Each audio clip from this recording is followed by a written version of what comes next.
So, Roger, today the film that I want to discuss with you is Tenet by Tenet. Chris Nolan.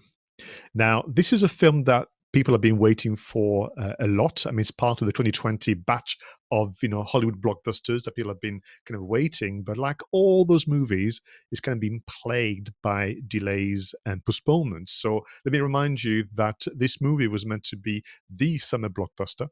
Released originally on the 17th of July. Then it got pushed to the 31st of July. Then it got pushed to the 12th of August. The date of its release in the UK is the 26th of August. That's what happens to be today, Roger.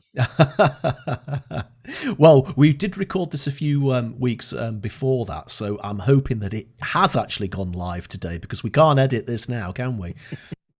No, that's the tricky part about batching content. But certainly, as per my plan on Excel, this episode is going out on 26th of August, which is the date of the release of Tenet.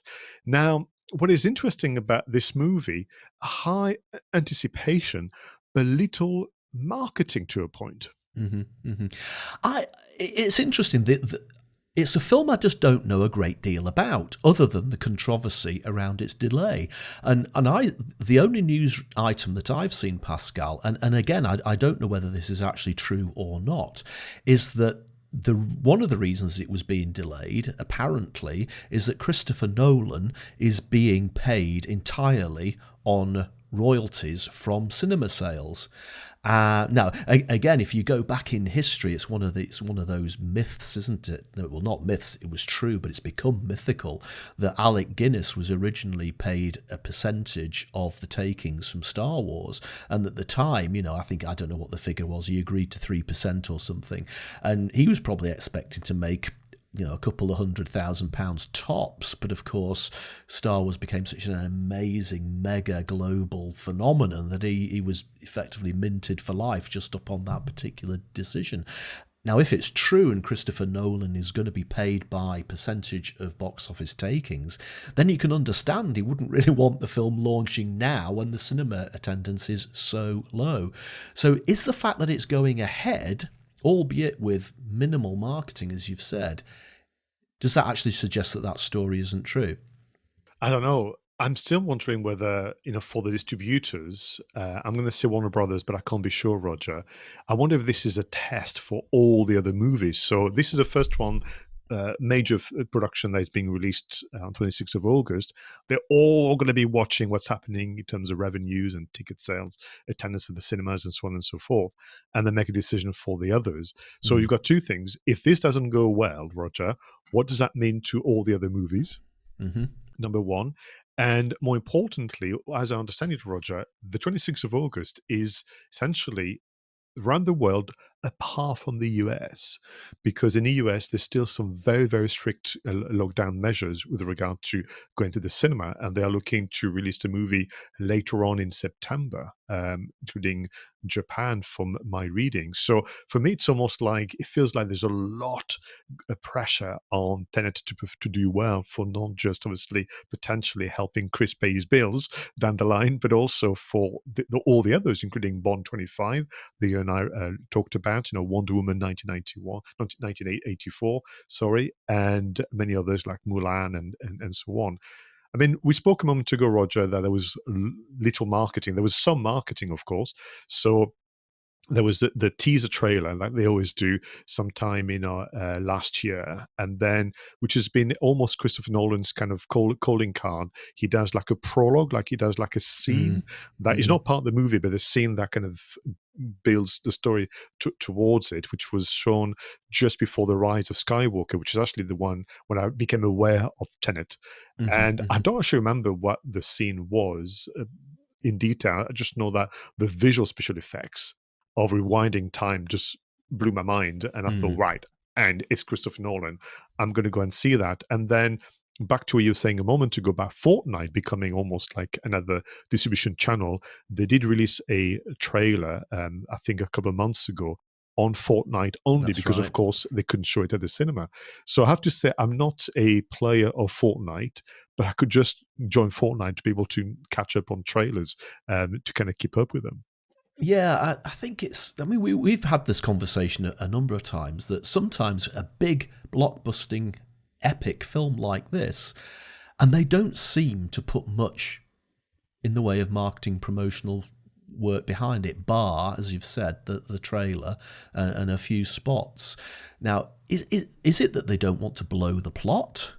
I mean, sometimes you can argue that some trailers, effectively, you may as well not go and see the Mm. film because they give most of the action away. And there have been some examples of trailers have completely blown a plot twist.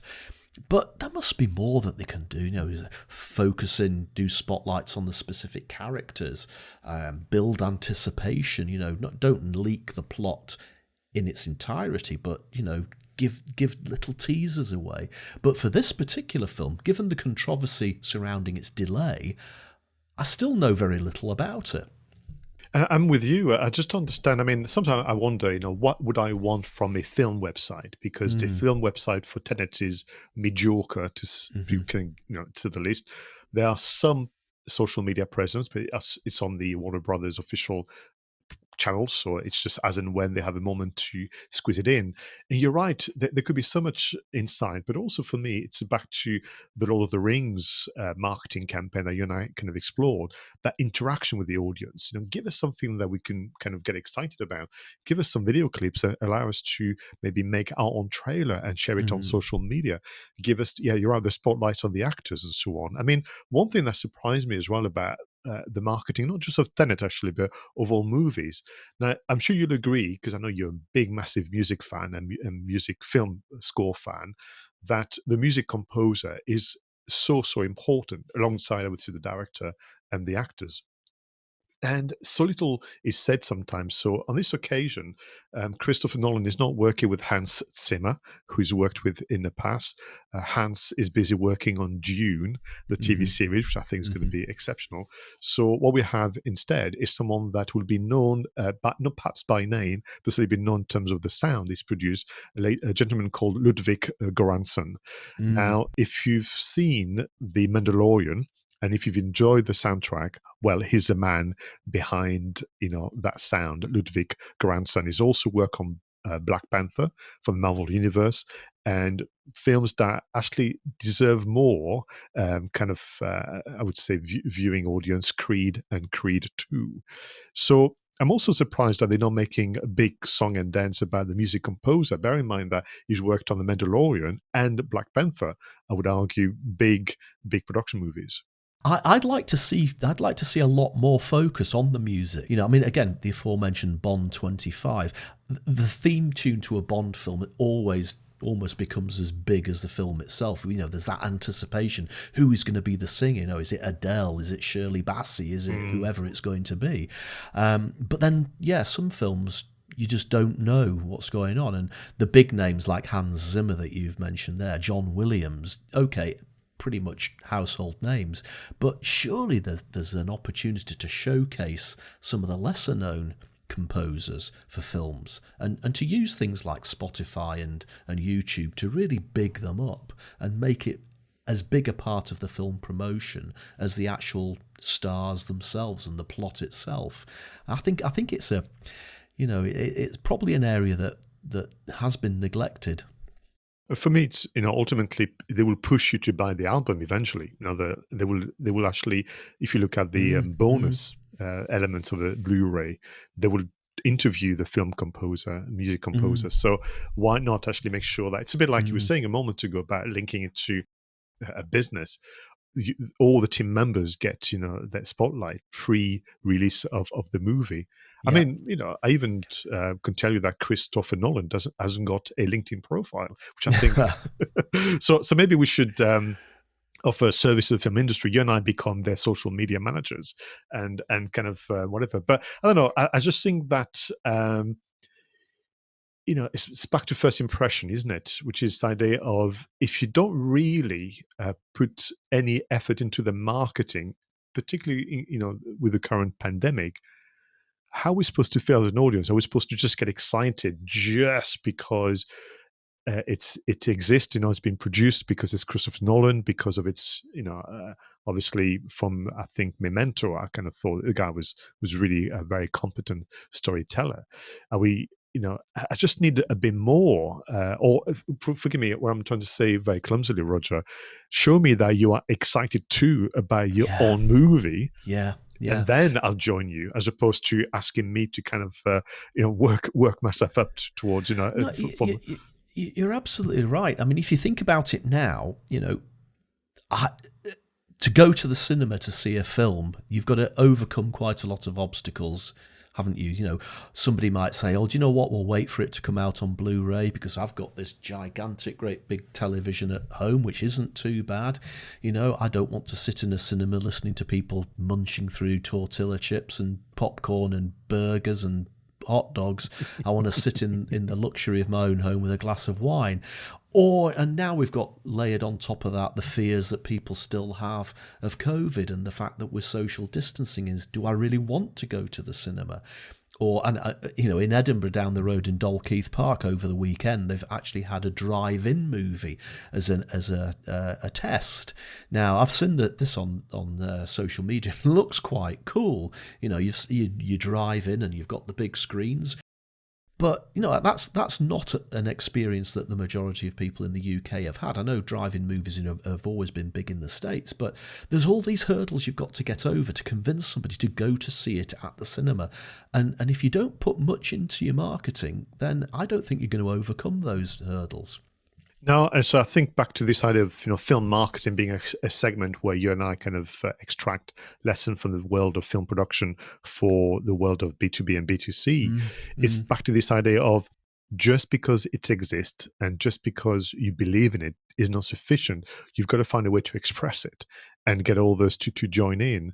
I mean, some cinemas, I think are concerned about it. Some of them have gone ahead and done some special screenings of previous work from Christopher Nolan. It so happens that this year, some of them have gone ahead and done the 10th anniversary of Inception. Again, fantastic movie. And they kind of saw others are seeing the signs that, if we're not careful here and we just treat it as if nothing is getting in the way of someone making a decision to buy a ticket, we're going to be disappointing. And I think, again, I'm just worried that all the eyes would be on the performance of Tenet for the decision of what happens to the others.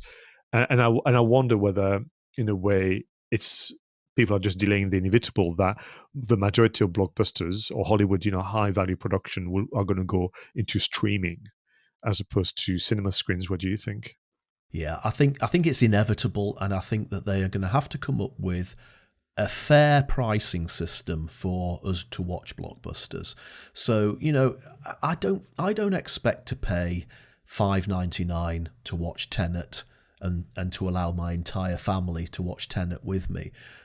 I would be perfectly happy to pay a similar sort of price per person to see it at home instead of going to the cinema. So, you're probably talking about £10 to £15 each to watch it. Now, how they police that, I don't know, but maybe they come up with a household rate or something like that. But if this pandemic goes on any further and people's return to the cinema is slow for all the fear reasons that we've discussed, then it's inevitable that they're going to have to look at a pricing alternative. They can't just keep delaying these films forever. Do you know what? We need to wrap up this episode, unfortunately. And it's so tempting to talk about Christopher Nolan's career, to talk about John David Washington, one of, the star of the film, as you know, who's done some amazing work. I'm really interested to see what Robert Pattinson as well makes of the role he's been given. Of course, he's known primarily for the Twilight Saga and a few other things, but I think there's going to be some great performance there. What I like about Christopher Nolan, though, he clearly loves the world of cinema because his casting is always kind of very varied, and he has all generation. He's got Michael Caine again, working with him, and he's got Kenneth Branagh and so on. He's even got as far as looking for international stars. A lady called Dimple Kapadia from India would be present as well. And I love, that kind of real kind of ensemble cast as well, but it's very, very diverse for a film that essentially promises to be a cross between James Bond and time travel. Mm, mm. Oh, I just love a time travel movie going back to the future again. Excellent. Well, listen, this was episode 7 of Two Geeks and a Marketing Podcast. Thank you so much for our viewers and listeners. Please do subscribe and leave your suggestions and comments in the usual places. He was Roger Edwards. I was Pascal Fintoni. Until next time, go out there and make sure your marketing is done right.